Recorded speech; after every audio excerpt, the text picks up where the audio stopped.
حاجی محەممەد بچووکترین حاجە کە ئەمساڵ لە کاتی بەجێگەیانی فەریزەی حەج لەوێ لەدایک بووە.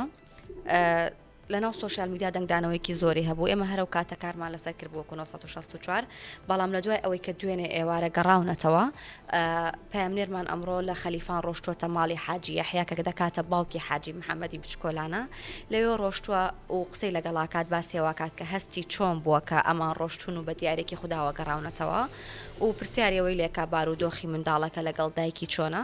سوپاس بخوا کە بارودۆخی هەردووکیان زۆر باشە. باسی ئەو کات کە منداڵەکان لەوێ لەدایک بوو چه هەستێکی هەبووە بابیان بینی. الحمدلله کە فەریزەی حەزمان بەدەستهێنا چوومان بۆ مەککە مەدینە شکر خوای 22 ڕۆژ لە مەککە بوون لە پاش گەڕانەوەی بۆ شاری مەدینەی پیرۆز بۆ زیارەتی ڕەسوول الله لەوێ خوای گەورە هەدیەش پێبەخشین کە زیارەتی خۆشەویستمان کرد. ئەو هەدی جوانە کە کاک محەممەدە پێ ئەگوترێ حاج محەممەدی بچووک لەوێ لەدایک بوو. الحەمدوللا لە فەریزەی حەز و هەموو وازەبەکەمان بە جێگەیان دوێنێ شەوش گەڕانەوە بۆ شاری خۆشەویستی هەولێرمان. ئێستاش زۆر بەخێربێن سەر و سەر چاوم.